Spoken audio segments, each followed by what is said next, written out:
안녕하십니까 여러분. 자, 이번에는 우리 세포막과 수송, 그 다음 세포에 대한 얘기를 정리하도록 하겠습니다. 자, 일단 교재를 또 보면서 우리가 정리를 할 건데, 우리가 B단원과 C단원을 이제 볼 거예요. 세포막과 수송, 그 다음 세포에 대한 얘기를 같이 보도록 하겠습니다. 자, 그럼 이제 먼저 세포막과 수송에 대한 얘기를 뭐 교재 순서대로 볼 거니까요. 세포막과 수송에 대한 얘기를 먼저 하고, 그 다음 세포에 대한 얘기를 하도록 할게요. 자, 우리 세포막과 수송에 대한 얘기를 이제 하도록 합시다. 자, 우리 교재를 이제 보십시다. 자, 38페이지입니다. 38페이지. 자, 세포막이라고 하는 부분입니다. 자, 첫 번째 줄 보십시오. 세포막은 내부의 환경과 세포 내부의 경계를 이루는 얇은 막이다. 그리고 물질을 선택적으로 투과하죠. 그래서 비극성인 물질들, 소수성인 물질들, 작은 물질들 통과하는데 친수성인 물질들은 통과하지 않습니다.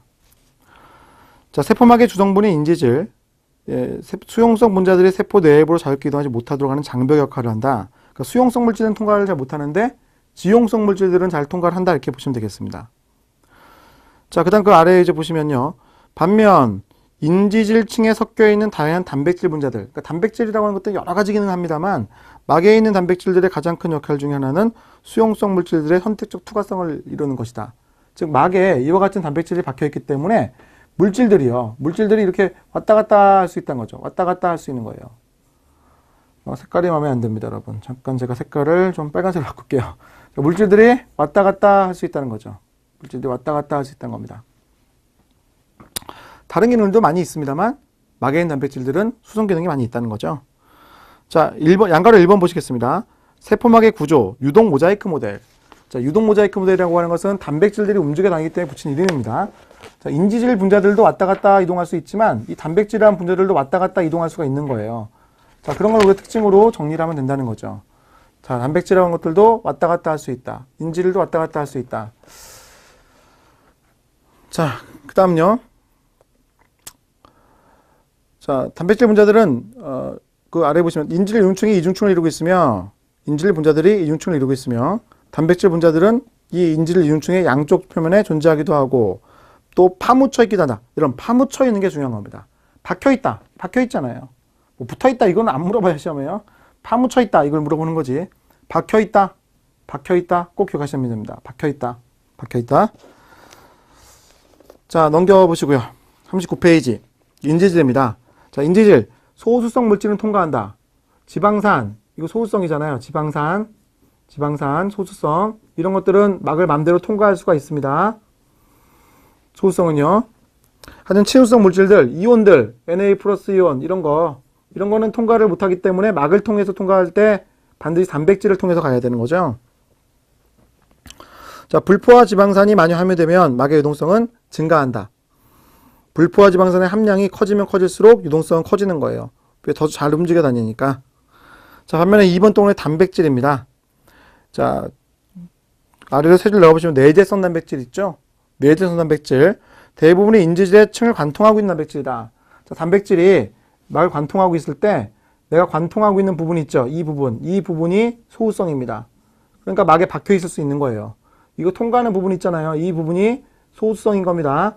나머지 부분은 친수성이지만 박혀 있는 부분이 친수성이야. 그럼 예로 하면 이 부분이 소수성인 겁니다. 그럼 소수성에 구멍이 뚫려 있기 때문에 단백질, 소수성인 단백질에 구멍이 뚫려 있기 때문에 물질들은 왔다 갔다 할 수 있는 거예요. 자, 인지질 이중충과 만나는 부분은 소수성으로 구성되어 있고 내부 쪽은 친수성으로 구성되어 있던 것의 특징.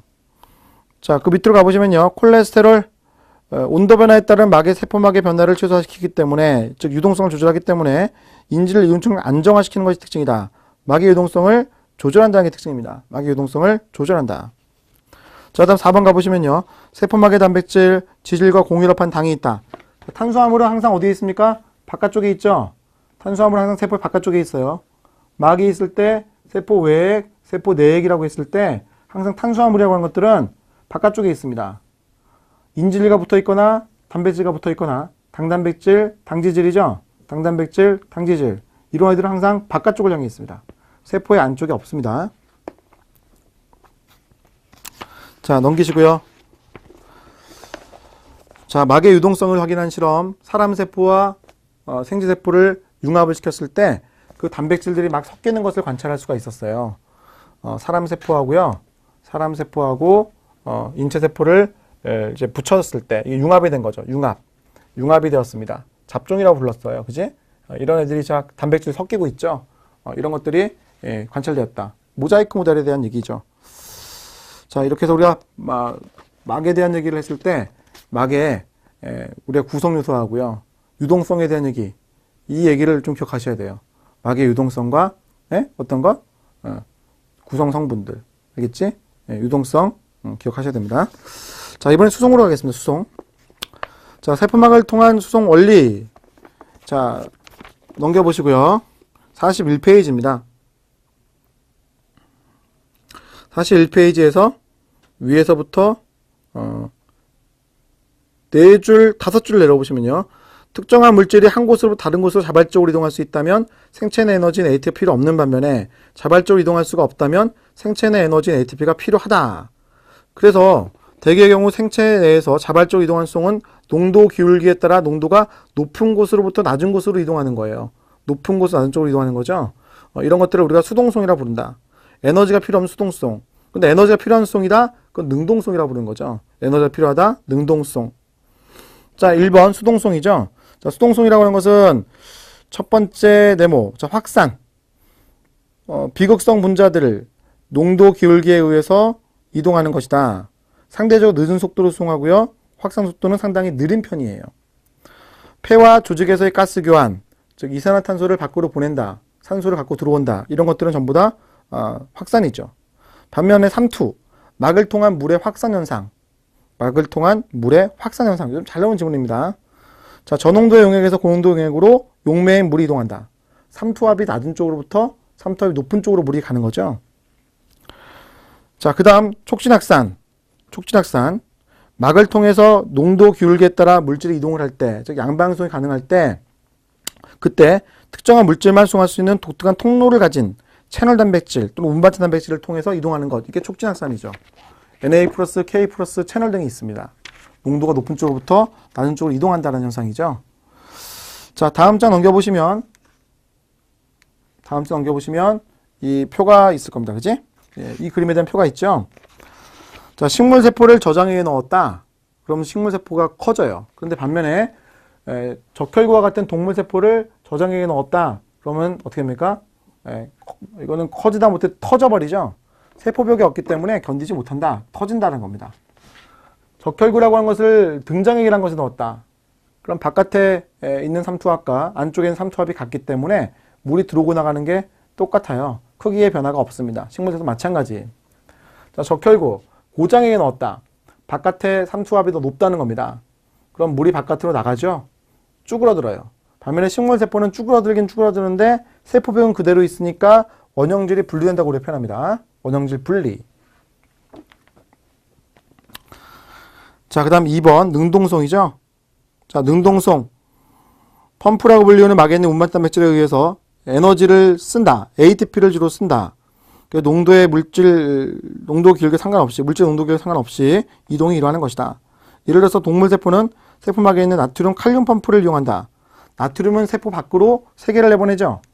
자, 나트륨이라고 하는 것은 세포 밖으로 3개가 나갑니다. 3개가 붙는 자리가 있었죠. 자, 그래서 어떻게 돼요? 3개가 나간다는 겁니다. 반면에 K+U는 2개가 붙는 자리가 있고 2개가 들어오게 되는 거죠. 그래서 Na+U는 3개가 나가고 K+는 2개가 들어오는 일이 일어나는 것이 Na+, K+ 펌프예요. 그때 ATP라는 것을 쓴다는 것이 중요합니다. ATP는 안쪽에서 소모하게 되어 있습니다. ATP를 세포의 안쪽에 소모할 때 Na+ 밖으로 3개, K+ 안쪽으로 2개가 들어오는 거죠.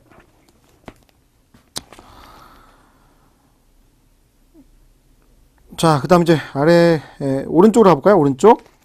자, 또 다른 능동성이라는 게 나왔죠. 자, 거대 분자의 세포 내 섭취작용과 세포의 배출작용이라는 것이 있습니다. 세포 내 섭취작용이라는 것은 내포작용이라고 부를 수 있죠. 자, 저 밑으로 이제 가보시면요. 세포 내 섭취작용이라는 게 있습니다.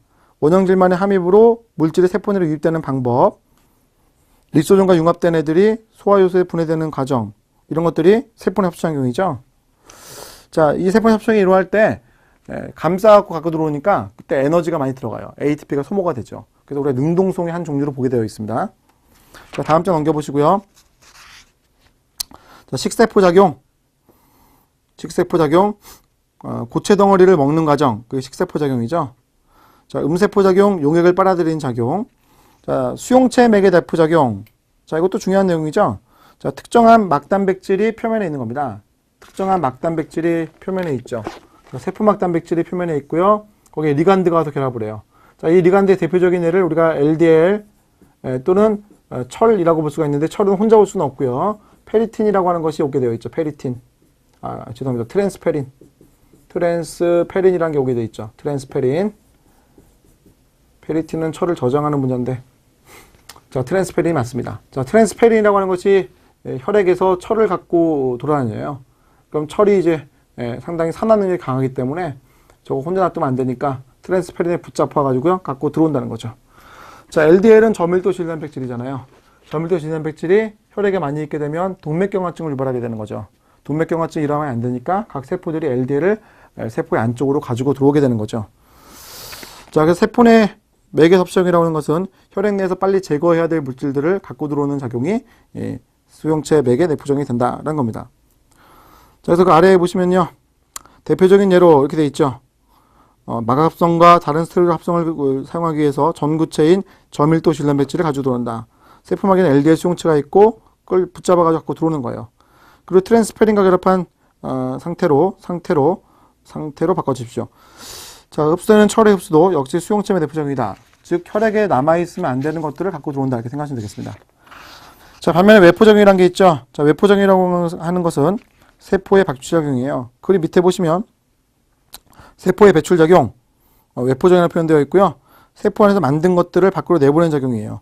맨 마지막 줄에 보시면 신경세포 신경전달물질, 신경세포가 신경전달물질을 내놓는다. 그래서 이제 신호를 보내는 거죠. 자, 또는 호르몬, 내분비세포라고 하는 것이 호르몬을 내놓을 때, 그때 외포작용이라는 것이 일어난다. 역시 에너지를 쓰는 과정이다. 그래서 우리가 능동성이다, 이렇게 얘기를 할 수가 있습니다. 자, 이렇게 해서 우리가 세포막과 수동이라고 하는 파트를 좀 정리를 해보았습니다. 자, 그 다음은요, 세포의 구조에 대한 얘기를 하도록 할게요. 자, 우리 교재 이제 앞쪽을 다시 한번 봐보시면요, 아주 앞쪽에 여러분 트리 구조 있죠? 트리 구조 여기 한번 볼게요. 여기에 트리 구조. 자, 이 표지를 보시면요, 자, 왼쪽에 세포막과 수동이 있죠? 그래서 우리가 세포막과 수동을 나눠서 좀 공부를 했습니다. 구조에 대한 얘기와 유동성에 대한 얘기가 출제가 되는 내용이 있고요. 수동에 대한 얘기를 했을 때 수동성의 종류, 각각의 특징 아셔야 되고, 능동성 1차 능동성에 대한 특징 아셔야 되고요. 그 다음 거대 분자율성에서 내포정과 외포정 구분했고, 음세포정, 식세포정, 수용포정, 내포정이 각각 어떤 것인지를 아셔야 되는 거예요. 자, 반면에 이제 세포의 구조에 대한 얘기입니다. C 구전, C, 그지? 자, C 세포의 구조에서 우리가 알아야 될 것은 원핵세포에 대한 얘기가 먼저 어떤 것인가 알아야 돼요. 구조를 이제 공부하는 겁니다. 그 다음 진핵세포에 대한 것들을 구조를 공부하는 거죠. 자, 진핵세포에 대한 구조를 공부할 때 이 진핵세포의 구성 성분들이 너무 다양하기 때문에 제가 좀 나눠드릴 거예요. 하나는 유전자의 발현에 관련된 얘기로 할 겁니다. 유전자 발현과 관련되어 있는 소기관들을 볼 거예요. 자, 두 번째는요, 노폐물, 즉 세포 내 섭취를 장을 통해 가지고요, 세포 내 소화죠. 세포 내 소화를 통해 가지고요, 노폐물들을 없애는 과정, 이걸 볼 거고요. 그 다음에 이제 포옥점이라는 걸 볼 거고요. 그 다음에 세포 골격이라는 걸 볼 거고요. 그 다음에 세포의 연접이라는 걸 볼 겁니다. 세포의 연접. 자, 이게 머릿속에 딱 들어가 있으면 좋겠습니다. 각각의 소기관들을 이제 열거할 겁니다. 내부에서 소기관들을 하나 특징들을 볼 거예요. 자, 바이러스에 대한 얘기가 더 추가적으로 매핑에는 나와 있는데, 매핑에는 바이러스가 있는데, 이 바이러스에 대해서는 저 Z단원 가가지고요, 따로 설명을 드리겠습니다. Z단원. 맨 마지막 단원이에요. 맨 마지막 단원 가서 다시 설명드리겠습니다. 자, 세포의 구조에 대한 얘기로 이제 넘어가 봅시다. 자, 우리 교재 뒤쪽으로 갑시다.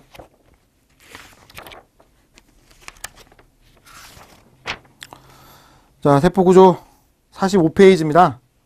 45페이지. 자, 일단 여기 넘기세요. 그냥 쭉 읽어보시고 넘어오셔도 괜찮습니다. 자, 46페이지 세포의 분류가 있는데, 분류는 여러분 진화도 역시 마지막 단계에서 제가 좀 더 자세하게 해드리도록 하겠습니다. 이거 그냥 넘어가자니 조금 아쉬운 감이 듭니다. 좀 넘어가자니 조금 아쉬운 감이 들어요. 자, 우리가 여러분 원시 시대에 어떠한 생명체가 이제 있었을 거예요. 얘가 발달을 해가지고요, 각각 갈라졌어요. 그래서 지금 현재 생명체의 조상들이 있는데 그 조상이 삼형제가 있었다, 이렇게 생각하시면 되겠습니다. 그래서 고세균 영역, 진정생물 영역, 진정 세균 영역 이렇게 된 거죠. 그래서 세 개의 영역이 있고요. 우리 사람은 진핵생물로부터 나온 거예요. 그래서 진핵생물로부터 나온 애들이 또다시 네 개의 개로 구분이 되는데 하나는 원생생물계라는 것이 나온 거죠. 그리고 이 원생생물계라는 것으로부터 식물계, 그 다음 균계, 그 다음 동물계라는 것이 나온 겁니다. 동물계 이렇게 나온 거죠. 알겠어요? 자, 우리는 그 중에서도요. 여기 척추동물이라는 거 있죠. 척삭동물이라고 하는 쪽으로 이쪽으로 우리가 발달을 하게 된 겁니다. 우리 사람은요. 우리 조상을 쫓아가 보면 그지? 얘가 이제 최초의 우리 조상일 텐데 가장 선조일 텐데 얘로부터 이렇게 흘러온 거다라는 겁니다. 알겠죠? 자, 그래서 우리가 이런 흐름이 있다는 걸 좀 알아놓으시고 공부하시면 좋죠. 고세균 영역, 진핵생물 영역, 진정 세균 영역. 그 중에서도 우리는 동물계, 진핵생물 영역 중에서도 동물계, 그 중에서 척추동물, 척삭동물문이죠. 척삭동물문. 그래서 우리 사람 쪽에 쭉 오게 되는 거예요. 우리가 분류 단계를 할 때 종속, 과목, 강문계, 영역 이렇게 하죠. 그래서 영역으로부터 계, 그 다음 문 순으로 점점 내려갑니다. 자, 분류 단계에서 좀 더 얘기를 해보도록 하겠습니다. 자, 47페이지를 보시면 원핵세포에 대한 얘기가 나오죠. 자, 원핵세포. 자, 세포 내부에 핵이 없는, 즉 막성 구조물이 없는 세균에 해당한다. 박테리아다. 박테리아. 대개의 크기는 진핵세포보다 훨씬 작습니다. 훨씬 작습니다. 10분의 1도 안 돼요. 자, 1번 원핵세포의 세포의 구성이죠. 자, 세포벽, 펩티도글리칸으로 되어 있다. 맨 바깥쪽에 있는 게 이제 세포벽일 텐데 이 세포벽 부분이 펩티도글리칸으로 되어 있다. 이거 외워야 됩니다, 여러분. 펩티도글리칸이라는 성분이 세포벽을 이루고 있다. 유클레오이드, 핵양체라고 부르는데 DNA가 고리형으로 되어 있다는 겁니다. 고리형 DNA. 고리형 DNA 중요하죠. 자, 플라스미드, 주염색체 외에 작은 고리형 DNA가 있을 수 있는데 그걸 우리가 플라스미드라 불러요. 자, 필루스, 세균 둘이 유전자를 옮길 때 쓰는 것이 필루스 또는 필리라고 부르죠. 영어로 하면 필리, 이렇게 필리. 자, 다음 줄 편모. 편모는요, 플라겔린 단백질을 유전했다는 것이 특징. 세포의 운동에 관여한다. 자, 이 편모라고 하는 것이 무슨 운동한다? 우리가 회전 운동한다 이렇게 얘기해요. 회전 운동. 회전 운동. 프로펠러가 돌아가는 것처럼 빙글빙글 돕니다. 프로펠러가 돌아가는 것처럼 빙글빙글 돌아요. 회전 운동으로 이 세균을 움직이게 해주는 거예요. 자, 리보솜, 단백질 합성기구다.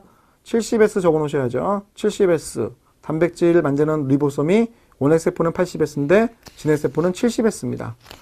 원핵세포는 70S고 진핵세포는 80S. 자, 진핵세포는 80S, 원핵세포는 70S. 여기 70S 적어 놓으셔야죠. 자, 넘기시고요. 이번엔 진핵세포입니다.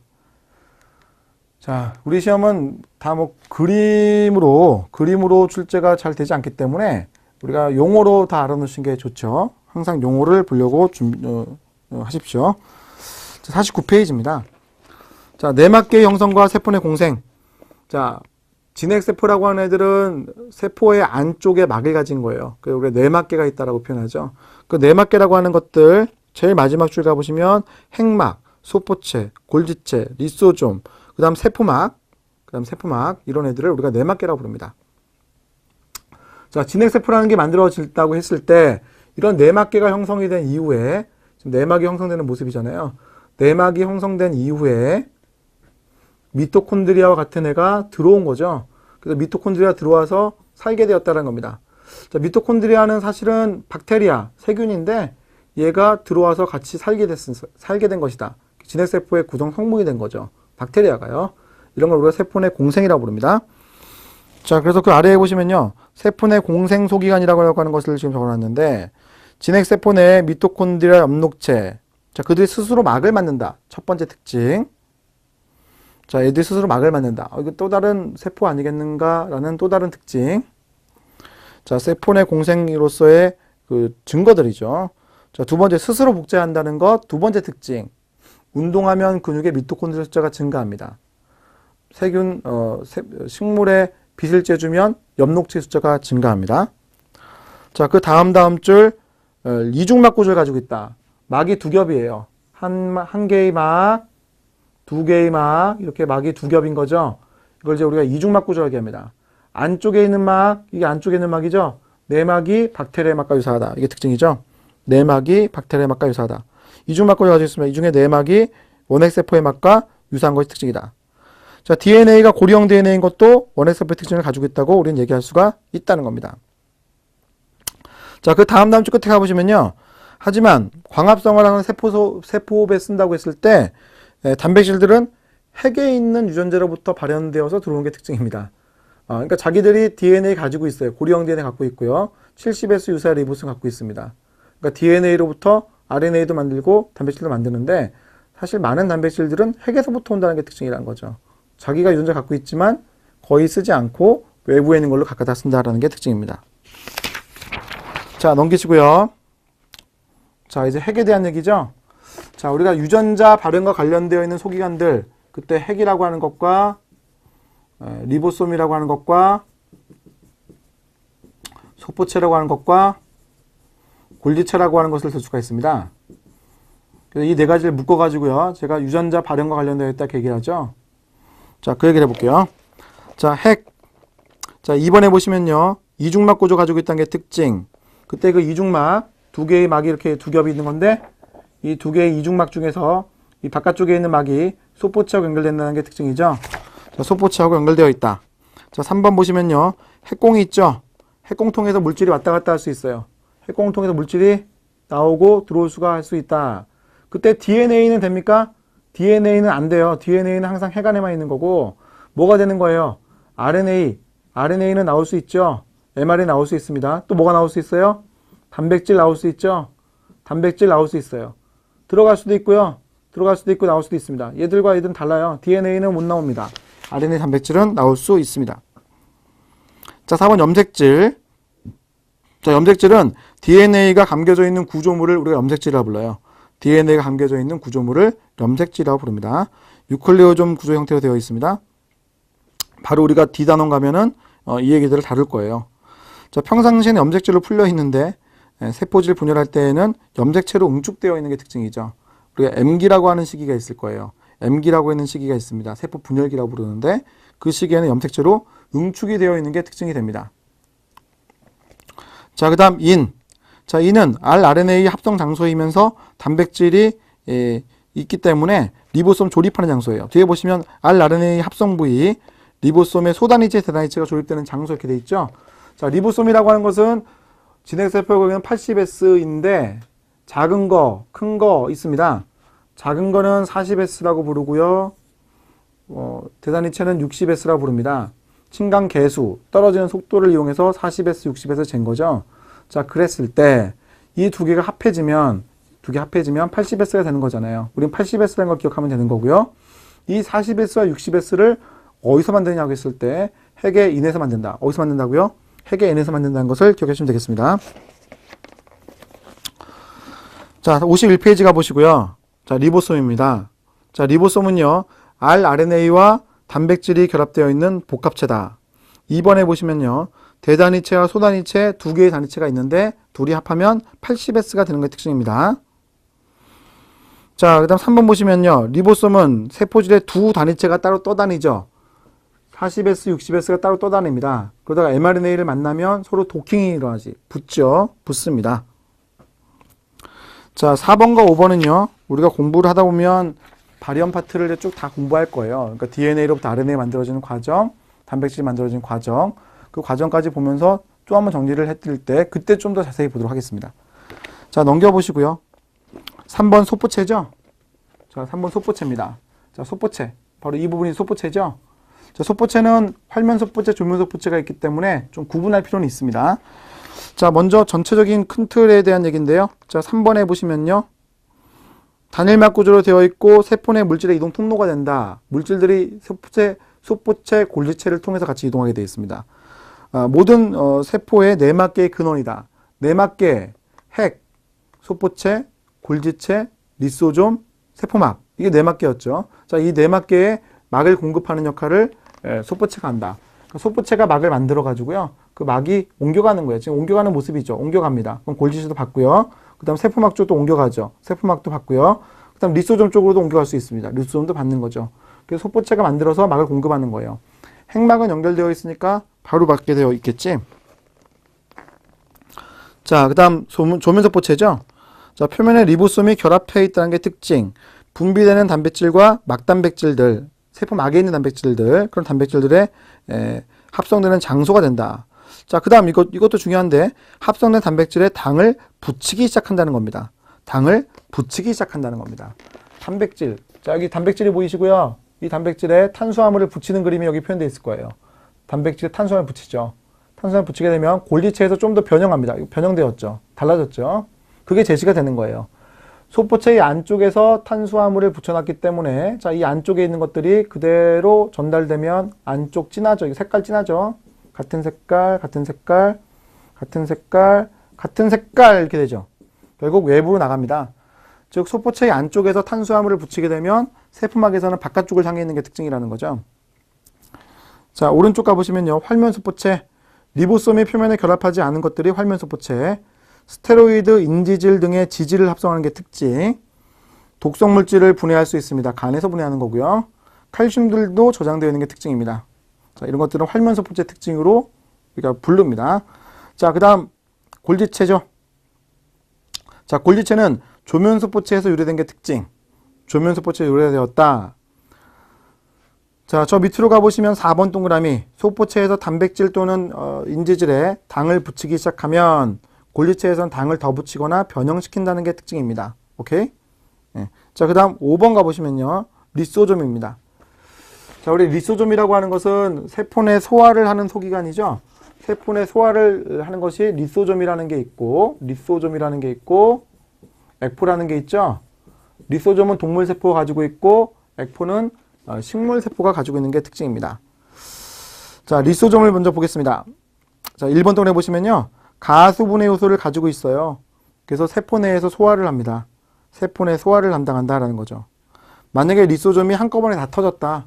그럼 안에 있었던 가수분해가 다 튀어나오기 때문에 세포를 녹여버릴 수가 있습니다. 안 좋죠. 그러니까 세포가 죽을 수 있어요. 자살 캡슐입니다. 자, 2번 동물세포가 가지고 있죠. 대식세포라고 하는 애들이 주로 갖고 있습니다. 자, 3번 리소좀의 안쪽은 산성이죠. 자, 여기까지가 중요한 내용이죠. 내부가 산성입니다. 자, 다음 장 넘겨보시고요. 액포. 자, 액포는 식물세포에 있죠. 2번 리소좀과 같이 가수분해 요소를 가지고 있습니다. 3번 리소좀과 같이 산성 띠고 있습니다. 자, 그런데 5번 가보시면요. 액포는 시간이 지날수록 커집니다. 그래서 액포라고 하는 것이 결국 식물세포 안쪽에 존재하는데 엄청나게 커져요. 그러니까 이렇게 좀 그 식물세포가 있다고 했을 때 액포가 이렇게 크게 들어가요. 이게 액포야. 엄청 커요. 네? 핵이라는 게 옆으로 이렇게 비껴나가고 핵이 옆으로 이렇게 비껴나가고요. 액포라고 하는 게 이렇게 중간에 크게 들어와요. 그래서 엄청 커지기 때문에 어떤 지지구조로서 역할을 한다. 또 물을 저장한다. 이런 역할이 있는 거죠. 물을 저장하기 때문에 액포라고 불리게 되었습니다. 자, 옆으로 가보십시다. 자, 7번 포옥시좀. 자, 포옥시좀 2번 동그라미 끝에 가보시면요. 과산화수소가 만들어지는데 그 과산화수소를 분해할 수 있는 효소도 가지고 있습니다.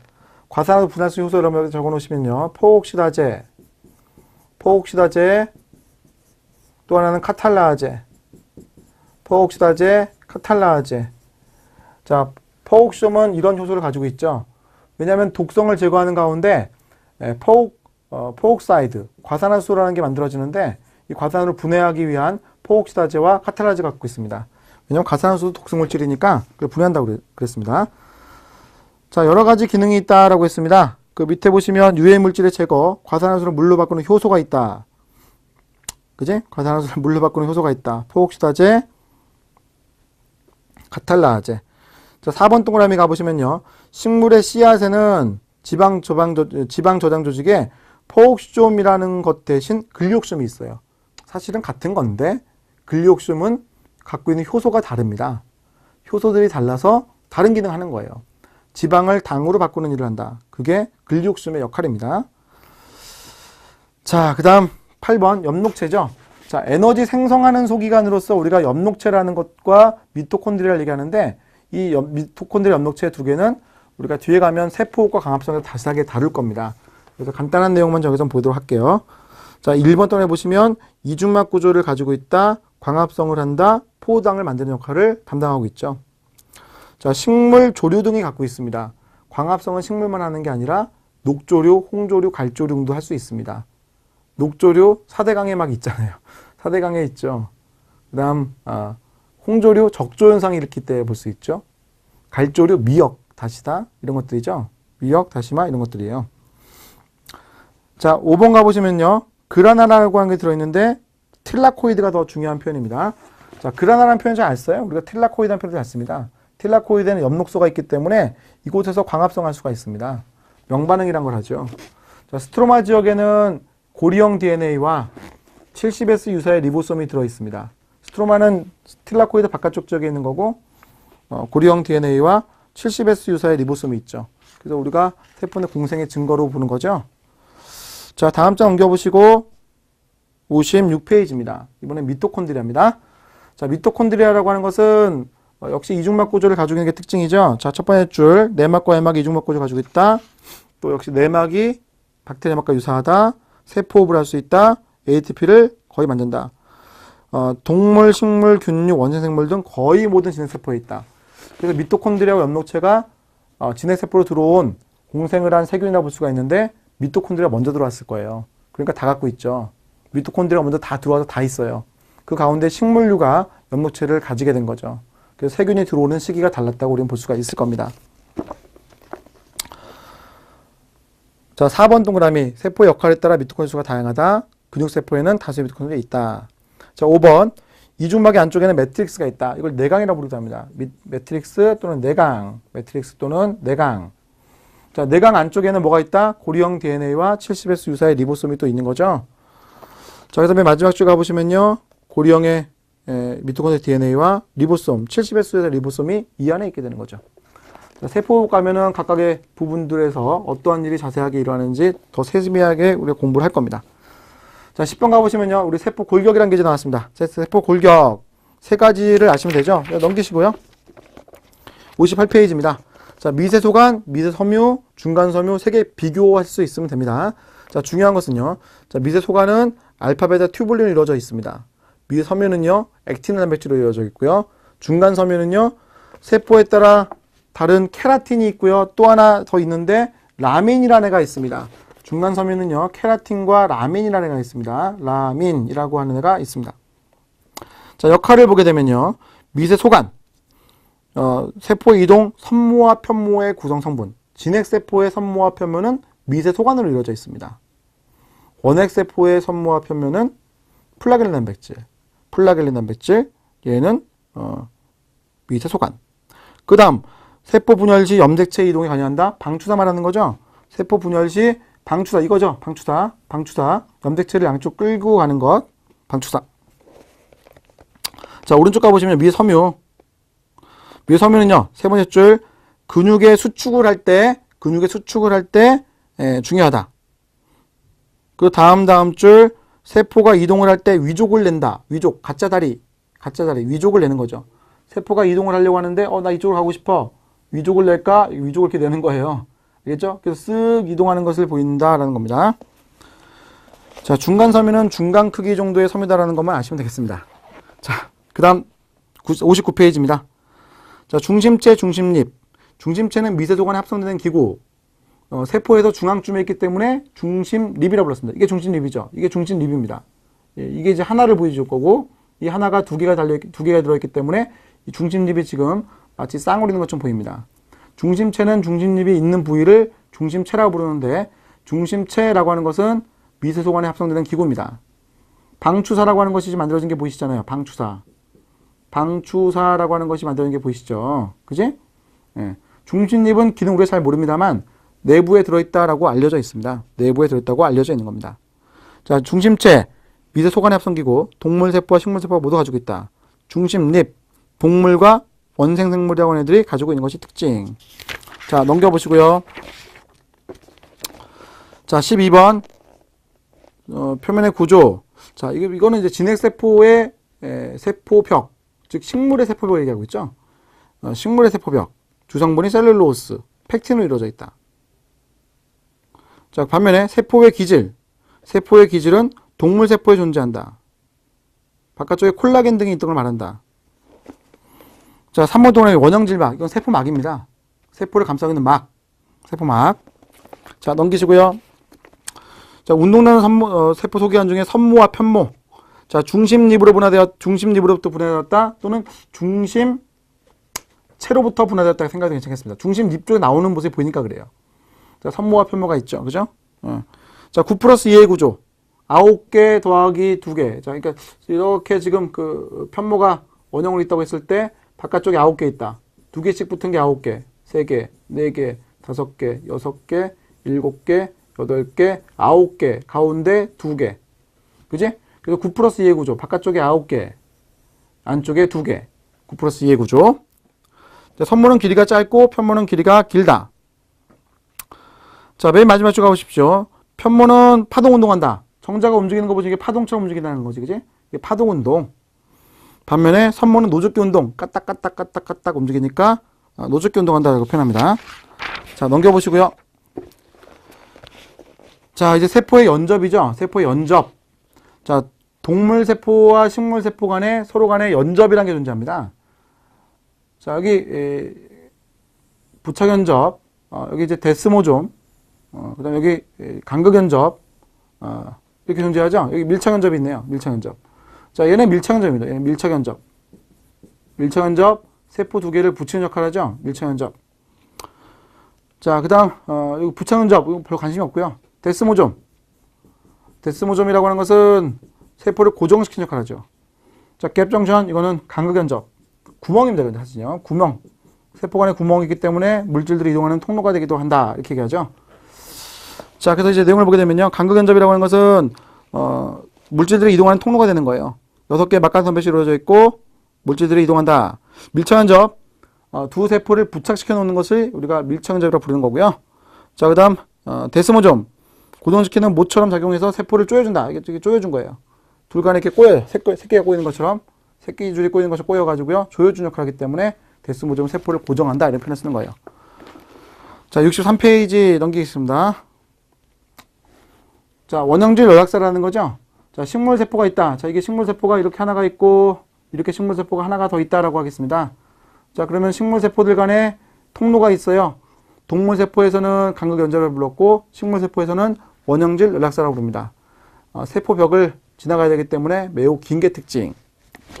자, 그래서 원형질 연락사라고 하는 것은, 두 개의 세포벽에 미세한 실과 같은 통로가 형성되어 있는데, 길게 형성되어 있는 것이다. 라는 겁니다. 이걸 통해서 단백질 등 또는 RNA 등 등등이 등록할 수 있는 것이 통로가 된다는 게 특징인 거죠. 자, 이렇게 해서 여러분 우리가 좀 빠르게 B단원만 하고요. C단원을 지금 정리를 해봤어요. B단원과 C단원에 있는 내용들을 여러분 암기 형태이기 때문에 잘 외워놓으셔야 되는데 제가 지금 교재를 보면서 좀 뭐 중요한 부분들 중심으로 좀 더 말씀드리고 밑줄 긋고 그렇게 했거든요. 그럼 그런 부분들 잘 알아놓으시고 암기하시는 거예요. 지금 여러분 우리가 정리학습이라고 하는 것을 통해서 빠르게 지금 제가 막 얘기하고 있거든요. 여러분 시험 얼마 안 남았는데 어느 정도 이해가 되시고 그림이 다 정리가 되시면 사실은 제가 이렇게 말씀드리는 것들을 녹음해 놓으면 좋습니다. 그러니까 녹음을 하시고 계속 들으시는 거죠. 뭐 왔다 갔다 할 때 이럴 때도 귀에 꽂고 들으시면은 빠르게 어떻게 보면 공부할 수가 있어요. 그러니까 여러분이 책 보는 것보다 듣는 게 더 빠르기 때문에 아마 상당히 많이 도움될 수 있거든요. 그러니까 이동 시간이 혹시 좀 있으신 분들은 녹음해가지고 이렇게 들으시면은 상당히 좋습니다. 아시겠죠? 자, 이렇게 해서 우리가 정리 강의 차원에서 교재 정리 또 한번 해드렸는데, C단원까지 내용을 이렇게 마치도록 하고, 그 다음 파트, D단원과 2단원 파트는 다음 시간에 또 설명을 드리도록 그렇게 하겠습니다. 자, 이번 시간 또 고생 많으셨습니다.